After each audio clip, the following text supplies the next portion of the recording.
Hello, everyone, and welcome. I'm Bridget Cook-Burch, and I could not be more delighted than to introduce you to a new author who has an incredible book that you're going to want to know about.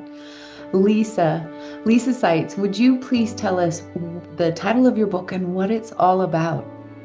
My book is called Facing Your Demons, subtitle being Healing Beyond Narcissistic Family Relationships. It's a dual thing with my story of how I came to realize that my mother was she was actually diagnosed with narcissistic personality disorder.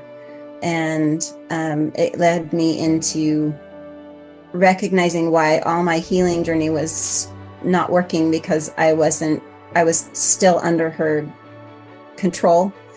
And how it led me to basically become my own person, but not throw her under the bus. That wasn't my goal. And I want people who are where I was to be able to recognize that they have a power to be able to change their lives and live their life their way. And that's beautiful. So, was there a specific life event that caused you to want to write this book? So when my mother was diagnosed, I was 54, and I had been on a healing journey for 20 some odd years, 30 some odd years. And I was still, I was just never quite there. I was never feeling like things were okay. I was never feeling like I was okay. And when she got diagnosed, it took me about a year to really grasp that, oh, that's where that's where the disconnect is.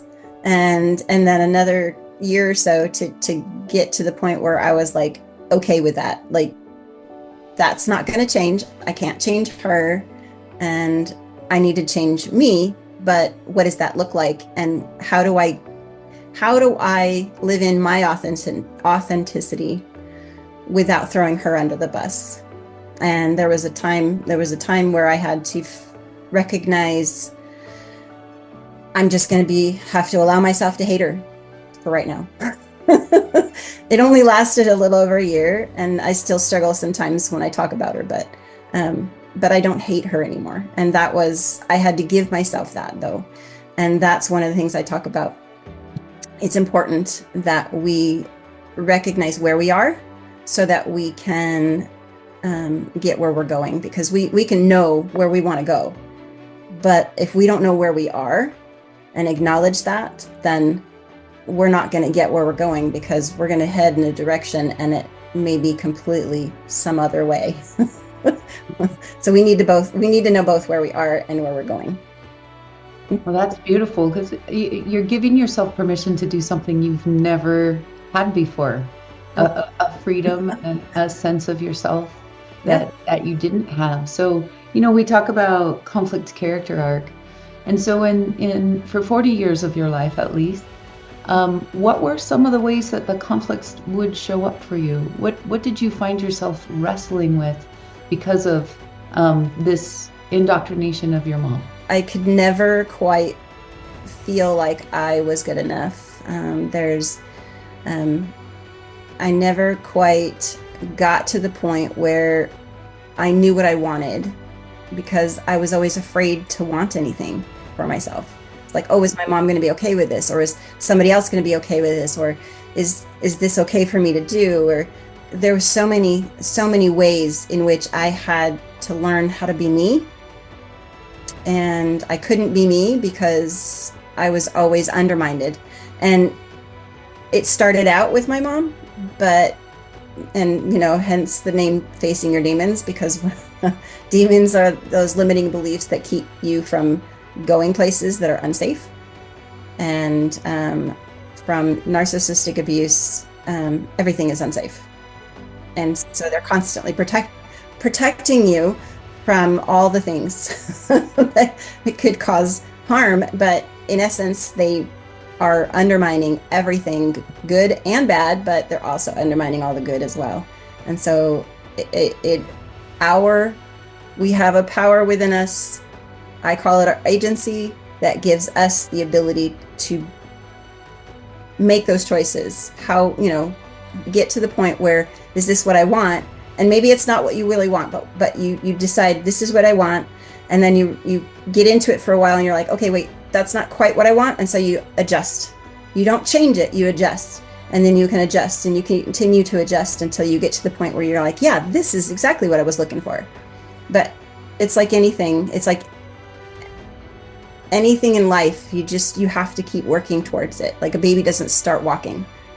They have to crawl, and then they have to, toddle, and then they have to hold on to things while they're walking, and then they can finally get to the point where they're walking. So everything in life is like that. You have to move towards what you're going for, but you may not know what you're going for.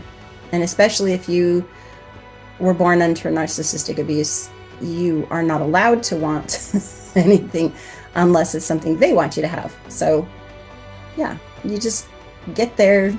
You get there piece by piece. I call it our agency, our superpower, because it really is. And everybody has it in every situation. So we just have to read it. Your book cover represents, right, that superpower, and also that your character on the front, your protagonist, which is you. Yeah. And every person facing narcissistic abusive relationships can pull back the cover end to be able to see what's behind. So you have a very interesting title. Where did that come from, and how is that incorporated into your writer's journey? So I believe in God, and I believe that He quite literally inspired me to use that term, facing your demons, because it was kind of just given to me, facing your demons, that's the book you're going to write. At the time, I didn't have a clue, because I didn't feel like I could write. That was one of the things I didn't feel I could do. And so I had to get over that. That was a long journey, and you were with me in a lot of that. So, I of all the times that I thought of changing, I didn't even know what I was going to write about. Just the title of the book was Facing Your Demons. So I had to it was an adjustment over a long period of time of how I got to the point where I was writing, oh, this is my story. Oh, wait, this is my story of being born into narcissistic abuse and being gaslighted, not only by my mother, but the world, because she convinces other people, full-on narcissists will convince other people of some truth, and then they will treat that child or whatever in that way. And, oh, your mother would never say something like that. When I would say that my mother told me that I was a punishment from a past life, it's like, oh, mothers don't ever say stuff like that. And I'm like, wait, but I heard it. I remember she said it. And so it was, the world gaslights you, and they don't mean to. It's not like they're narcissists. They just, they can't fathom the concept that a mother couldn't love their child. And she can't, because as a narcissist, she's not able. Right. And that was a big aha for you to That was a huge aha. Yeah, that she just simply was not able, on the basis of her own wiring and other things. So it's so fascinating to me that you talk about choices, but you also come to the understanding of that with certain mental illnesses, that certain aspects of agency, might be thwarted or whatever. And I find it fascinating too that your mother was unable to face her demons, but this became a lifelong pursuit for you, and this arena that you have had so many incredible insights and breakthroughs, to the point where you're able to share them with other people who are in the same level of pain as what you have experienced. So I want to ask, oh, go ahead. Or worse. Or worse, yes. I wanted to ask you, in the process of writing, what did you discover about yourself that you hadn't known before you started? Oh, I'm still working on that one. The biggest one anyway is, that I have value, that I have worth, that I am important, that I have something to say, that people actually want to hear what I have to say, that I can write. That's probably one of the biggest ones, is that I can actually write. And I have something to say, and and it's valuable. Beautiful. And I love that that was a natural situation that evolved just from the writing process itself, that you saw your own value. That's incredible. Was there anything along the journey of writing that surprised you? Any discoveries that you thought, oh my goodness, I did not know this about the world or about myself? Because you did a lot of research in this book as well. I did. I wanted to make sure that the things that I was saying that people could see the science that backed what I was saying. Ironically, it goes into the, being brought up by a narcissist. Nothing I ever do will be good enough. So I have to make sure that I have the science to back it. But I think that made it more powerful. What would you like your reader to know if they're facing the same thing, if they've been in a relationship with a narcissist? So whether that's, a spouse or a girlfriend or a boyfriend or a parent in particular, when there's so many of those early foundational beliefs that come to us from parents in particular, what would you tell a reader? What will they be able to discover inside of your book? Boundaries. One word, boundaries. I mean, everybody I've talked to in the last week specifically has, asked me questions about how do I deal with this person, or how to deal with that person, and how do I deal with, this situation. And boundaries. You need boundaries not just for other people, but it's for yourself. So boundaries, Dr. Becky Kennedy described boundaries as a boundary is something you tell somebody you will do, but it requires the other person to do nothing. So you can't set a boundary on somebody. You set a boundary for yourself to hold with that person. And that person may or may not recognize that boundary. And then you decide, how important is this boundary to me? Do I hold to this? And if I'm going to hold to this, what does that look like with this relationship? Oh, okay, I guess I just can't go to family activities for more than 10 minutes at a time. You can go visit your family at Christmas, and then I have a friend specifically who will go to a hotel, and all her family is staying at the mom and dad's house, and she just stays in a hotel. And she comes, for breakfast, and then she leaves for the afternoon, and then she comes back for dinner. And, she spends anywhere from 20 to 30 minutes at a time, and she checks in with herself, and it's beautiful. It's beautiful. Wow, that's an amazing distinguishment between the boundary that you set on someone else, but instead the boundary that you set for yourself, and how far you will allow it to be pushed. So how amazing that she'll go and stay at a hotel, and then I love what you said, she checks in with herself. She does. It's beautiful. Do I need to leave? Can I stay for a little longer? Yep. And she also has to recognize that her mom is going to be pushing for her to stay, to stay. And she just has to, know that that's going to happen. She can't change what her mom's going to do, or what her dad's going to do, or what her siblings are going to do. She can only change what she does. She's only living her life. She's not living theirs. Exactly. Oh, that's amazing. So because you've done so much profound research, and you are a lived expert with so many considerations and experiences that you've had, could you give us 3 or 4 red flags that someone who may not be understanding of what it's like to be in a narcissistic relationship, or they've just never had it laid out for them to be able to understand it? What are 3 or 4 red flags that you would tell them?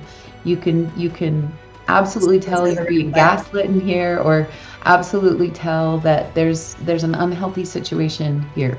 Well, one specifically, I would say, if you have a truth, yes, my mom said that to me, and somebody else doesn't believe it and they tell you it's not true, then I can say, okay, that's your story. I can have my story.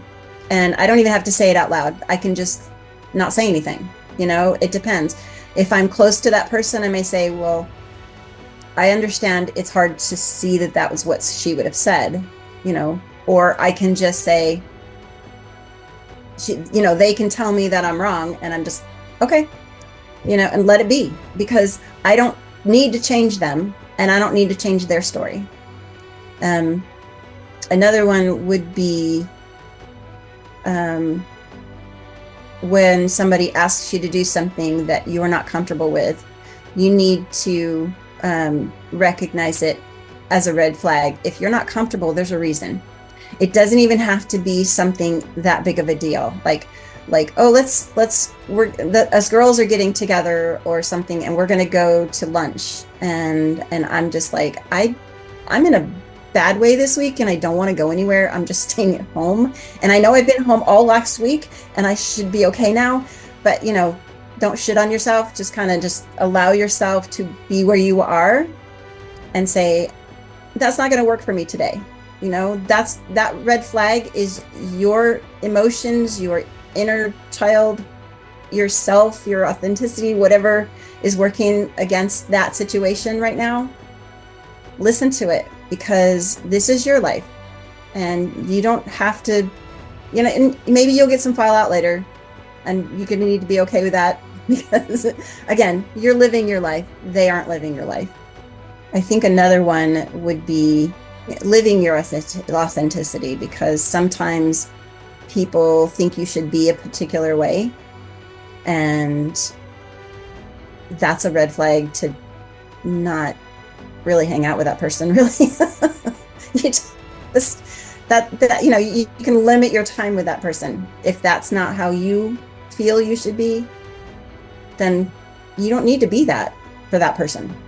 You need to be for yourself.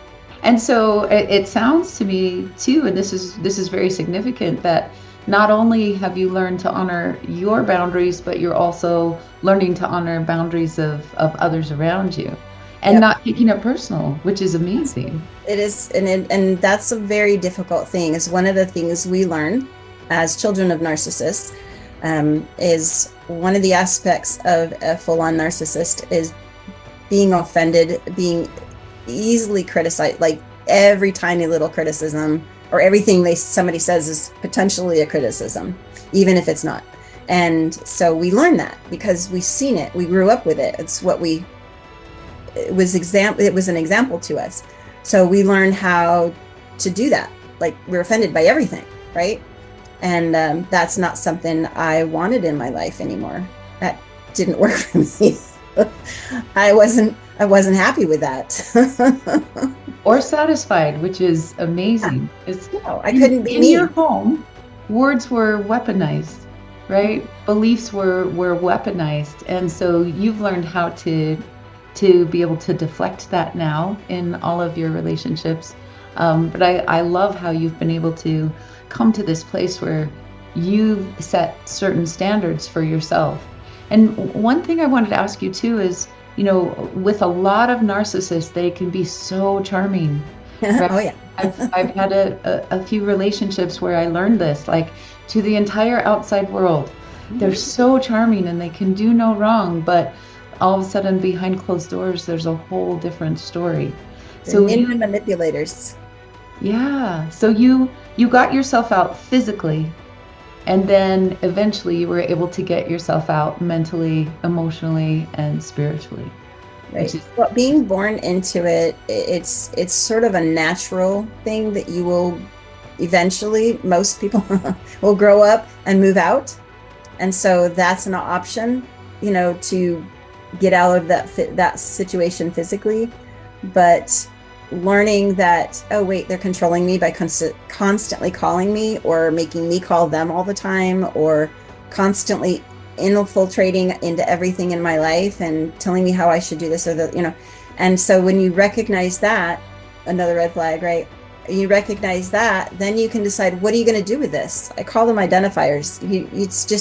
It's something like you can't see it, but then all of a sudden you're like, what's that shadow? There's nothing there. I don't know. I don't understand what that shadow is doing there. And so you recognize there's something there that's creating a shadow. It's like, oh, that's something to figure out. What am I needing to change so that I can decide what to do with that? Because sometimes we want to keep those things. sometimes we recognize that there's something in our lives that has been causing us havoc. But now that we recognize what it is, it's like, oh, okay, well, now it doesn't have to cause havoc. It's just there. And we recognize that it's there. And okay, I want that. I still want that. I want the benefits that it gives me, even though it's causing these other little problems. I'll just have to work out how to deal with those. But I can hold on to that. It could be an idiosyncrasy that you have. It could be like me. I like my loudness and so it's okay. I can be loud, but I have to be, not have to be. I choose to be loud in the right in places where it doesn't harm other people anymore. Wow, it's so amazing. Like all of this unfolding of you that has taken place as an adult. Yep. once you received this diagnosis for your mother, like every aspect of your life has unfolded in remarkable ways. Yeah, and you've been part of that. You've seen that. You've seen a big part of it. Oh, tremendous growth. Tremendous growth. What I have loved too is being able to see your entire conflict character arc come to fruition. Like all of these things that you were a victim of, unknowingly, but coming to recognize like, oh, these belief systems, what she would say, how I would be manipulated here, how I allowed this, and then taking back your power all the way to freedom and victory, which is spectacular. So what would you say to a reader who has an opportunity to read your book? Like what's the promise of the mighty message of your book? I think it would be I hate to use a cliche of do it. But you can. Bottom line is, yes, you can. But the bottom line is it really is a way to open up people's thinking so that they can make choices of how they want their lives to be. And that's what I would say is be open so that you can see where you want it to change. I mean, it's like you need to change because in certain ways because you want that, not because somebody else says you should. You choose to change, and that's your superpower. Use your superpower, and this will teach you how to use your superpower to make your life your way, because your life, you're the only one living your life. Nobody else is really living your life at all. You have to live your own life. I think my book can be a handbook to give people direction when they are feeling like they can't move forward in making their life their way. You are more powerful than you've ever been allowed to believe.